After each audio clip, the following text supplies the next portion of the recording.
Okay, so from a pick that you and I applaud from Daniel Jeremiah, 4th overall, to I don't know if I want to call it a head scratcher, but it's certainly an eye opener at pick 27. As I say 27, I die a little bit every time, that Houston pick. But Daniel Jeremiah, let's look at the back half of the first round. Pick 27 for the Arizona Cardinals. What do they select?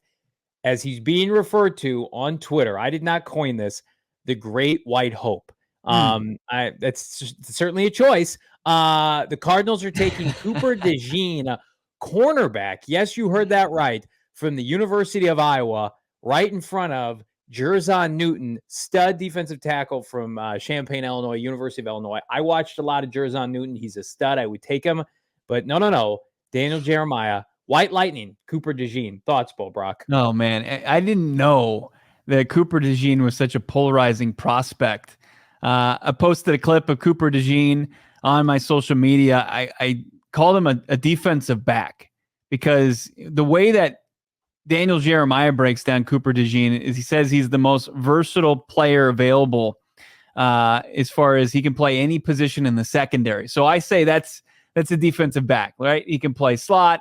He can play safety. He can play outside. If you were to just say he's going to be an outside defensive back, he'd be a corner, right? And somebody, like, just recently I got this. Some guy said LMAO. He's a fucking cornerback guy. Like, cornerback is some 4-letter word that I'm calling Cooper DeJean, and that calling him a DB or a defensive back is taking him down a notch. Look, he plays in the defensive secondary. He's also was really strong in the punt and kick return game for Iowa. A couple of his highlights went viral this year. One of his kick returns was called back because of a BS penalty, but he's a playmaker, offensive in the special teams and defensively. This is how crazy it is in Iowa, Johnny. Cooper DeJean had 3 picks returned for touchdowns in 2022. That was third most touchdowns on Iowa last season in 2022. That's an indictment on how terrible their offense was, but he had 3 touchdowns, picks returned for touchdowns. He's just a playmaker. He's covered guys like Marvin Harrison Jr. playing in the Big Ten. He's played against some good quarterbacks. And this past season, before he faced some injuries, some lower leg injuries, because the NCAA is stupid as far as how they report injuries, so you don't really know what was going on. 20 for 46 when targeted. That's completions to targets. 43%, 194, no touchdowns, and 2 picks. He's a good defensive back. He's a good defensive back. Is he a good defensive back prospect for the NFL? I don't know. I mean, Mel Kiper has him as like a top 10 to 12 prospect in the draft. And I got people saying the Cardinals would be so fortunate if he fell to 27. I don't know if I'm willing to go that far. A lot of people in the chat saying, like, you know, is he a positionless player? Or what's his ceiling? That would be my question. Like, I think he plays outside corner. Joel in the chat, and I'm not saying Joel's lazy. I will do lazy takes like Cooper DeJean is going to be the cornerback version of Christian McCaffrey, and Joel's saying Cooper DeJean will be the defensive Cooper Kupp. We know what we're doing with those comparisons. They always they had a bit on Dan Patrick's show a while ago. It's like when they were coming up with like comparisons. It's like if there was a good white point guard, they'd be like, oh, he's the next Jason Williams or John Stockton. And like you couldn't like go outside your race when you were making the comparisons. That's why it's a bit, I mean, Cooper DeJean, though, like when you look at just his stats, when you look at his tape, when you look at his productivity, like it's all there as a first round pick. If we didn't have obvious questions about what's obvious here, and there are no white cornerbacks in the NFL that I know of, then I think people would not ask as many questions, and we could go purely off the tape. And I think he's going to be drafted purely off the tape. He deserves that. Yeah. He's put the tape on film, for lack of a better term. But like, I'm with everybody else. Like, corner, while it's a need, jer'zhan Newton, in my opinion, is a better prospect at a bigger position of need. And we know Jonathan Gann puts an emphasis on line of scrimmage play. Yeah, I think they're going to fill their cornerback room up real quick in free agency with a couple signings, maybe a trade, where it's going to be obvious. Like, Cooper DeJean would be like a luxury, and I also think he's a luxury because of the unknown. Like with the fact that I know the competition at Iowa in that side of the Big Ten was not very good at receiver. Like, it just wasn't. Like, think about the teams that they play, like Rutgers and Maryland. And I know it's about what translates, but I mean, he missed some time with injury. Ohio State, Michigan, Penn State. Okay. Churning bro. out wide receivers each and every year. You want, Bo's perfect draft would be Brock Bowers and Cooper DeJean. We've documented that. We understand that that's what he wants to do. Okay. Joel saying Riley Moss, also former Iowa DB. He is more like a safety. He had a good rookie season for the Broncos. Yeah. Cooper DeJean, man, and when you say like Jer'zhan Newton and the need at defensive line, when you look at drafting in the first round, and I mentioned it with the wide receiver position and the money of a wide receiver versus the top money of a tackle. The same thing can be said for the money of a cornerback versus the money of a defensive lineman. The Arizona Cardinals have a glaring need at defensive line. There's no doubt about it. There's no bigger need in the league than the Arizona Cardinals on the defensive line. That's 100% true. But first round picks are, like, I think best served to go after premium positions. And what are the premium positions? That tackle spot, quarterback, of course, right? Cornerback, edge, and then, well, as we said, fringe, you got wide receiver. I will push. It doesn't include defensive line, because when it comes to it, when you get that extra year.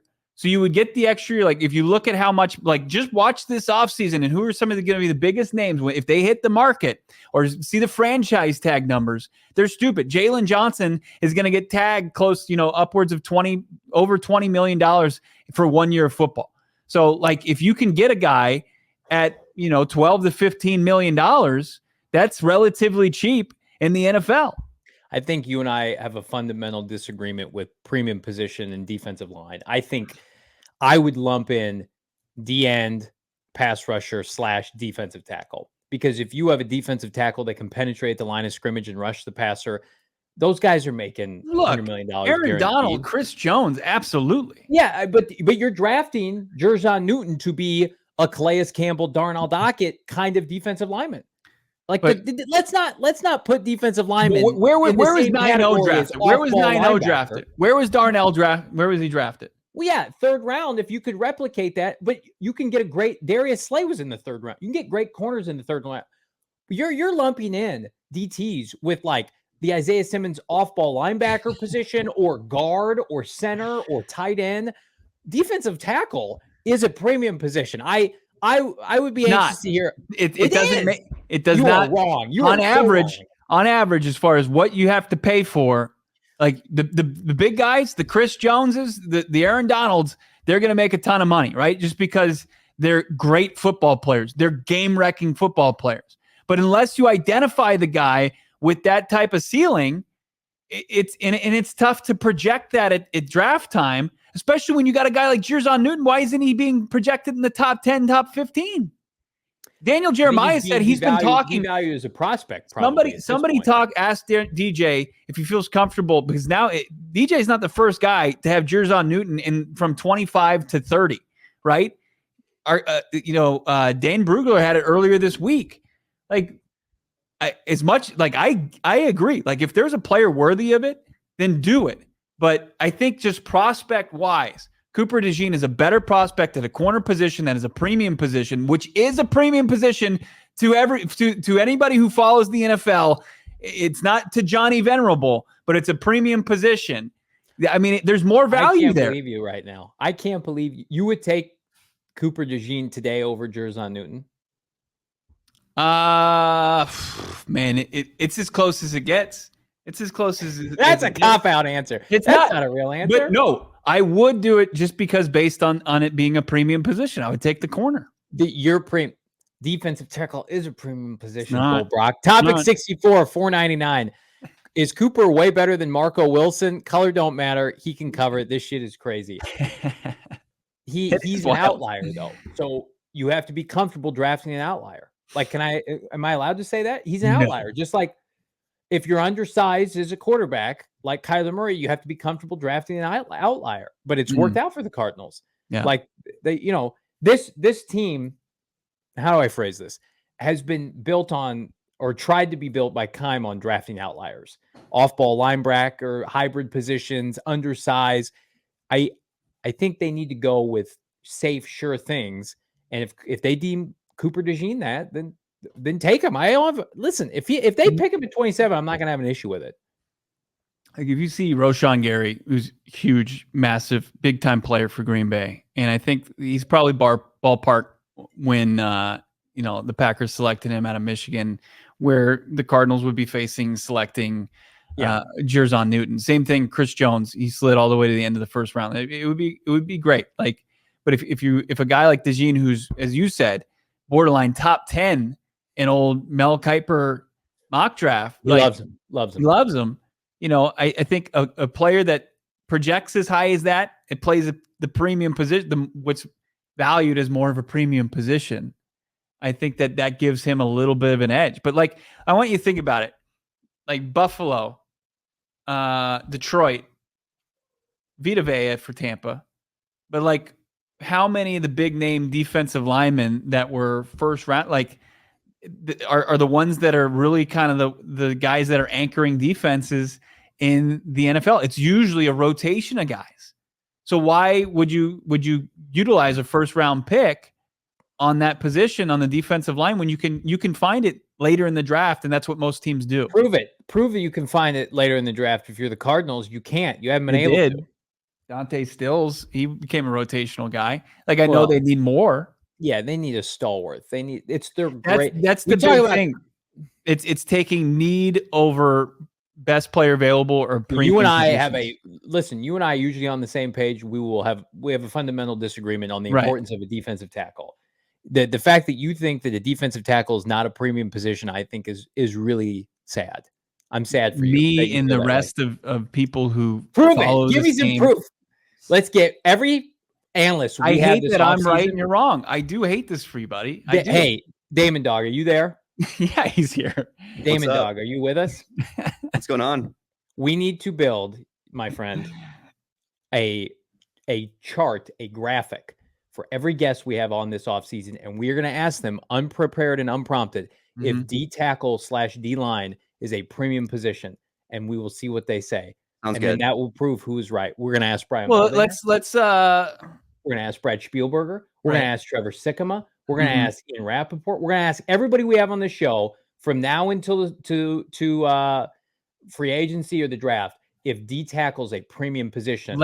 I want to survey the chat because I value everybody's opinion, but I do feel like there's a bit of a bias because of knowing the need for the Arizona Cardinals. That sounds like a backtrack right there. That's a backtrack. Say in the chat if you believe DT is a premium position. I see one already. Is it the Candle 34? Let's see. We could do a poll too. Do you know how to throw up a poll, Damon? Okay. But he said DT would be a premium position in today's NFL, XFL. I think he said. But if you're building not a 2-down defensive lineman that's a run stuffer, a premier defensive tackle that can penetrate from the line. Look at Joel. He's right. He's in lockstep with me. Joel's my boy. QB, get him tackle, get him off the edge chat. Rusher, corner, and he would throw wide receiver in there. Joel, I don't want to be. We talked to Joel during the Die Hard Q&A last night. Joel's not just some guy. Joel, I'm sorry. You need to exit the chat, my friend. Brett saying, not really. Jeremy saying, no. Marco saying, Team Johnny. You guys into like getting run over at the line of scrimmage like the Cardinals did at the end of the year? That's not what we're saying. We're not just saying, hey, just put a couple traffic cones up there for your defense. How come everybody slobbered all over Jalen Carter last year because he played a premium position? He was the best player in the draft at a premium position. Here's the thing about Jalen Carter is he's a prospect. He's in the same conversation. In Aaron Donald's like 13th overall pick, but he's in the conversation. Like he was identified as a game wrecker. And he could really set your defensive front where I don't like is jer'zhan Newton's a good he's a good You're prospect. Talking about tiers of a player though, tiers of a position. I agree. Like Andy Isabella should not go in the first round, even though he plays a premium position. So if the conversation is, well, you think jer'zhan Newton is not a top 15 prospect, period, that's one conversation. You are arguing that you do not believe the defensive tackle, defensive lineman are a premium position in the NFL. Great. Thank you. That's it. If I will if take it's- it personally. if the debate I take is this very personally. if the debate is jer'zhan Newton or draft Dirt McGirt out of Panera State at corner, Don't use my terminology. Dirt bike boy 714 D tackle on day 3. How dare you, sir? How dare you? You trying to get roughed up? You know who likes the Cardinals if they think this way? If Kyle Shanahan, Sean McVay are watching this stream, they're sitting back smoking a cigar. They're like, they don't have their priorities straight.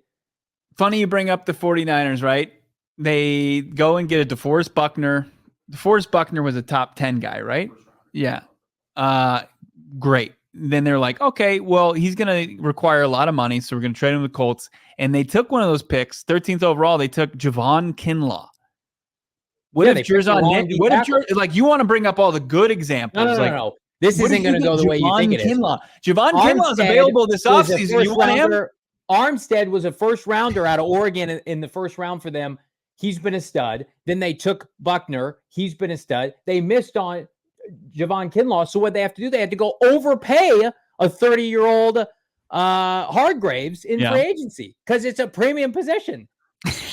No, those guys make premium money at their position. There's a difference. They make premium money at their position, which is just the position.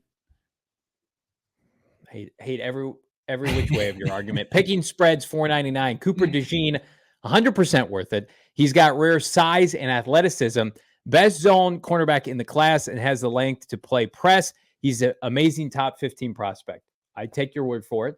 I think he's going to go higher than 27. For sure. I don't think Picking spreads is in the know, right? He's as far as draft, like I trust him. He's also, I think, based in Iowa. Probably seen a lot of Cooper DeJean tape. A lot of bias. Then we need to disregard this comment. There's a bias. Absolutely, he's objective. But I need to know from picking spreads, like why when I called Cooper DeJean a DB on social media, people acted like I said his mother was ugly. Like why was it people were giving you grief because they think he's a safety or what? No, they say he's a corner. Some guy said he's a corner guy. I'm like, okay. Now we're no F's given, $1.99. Johnny, don't take it so personal, buddy. I'm not. I think we need to prepare Bo for all of our guests to tell him he's wrong to his face. Like,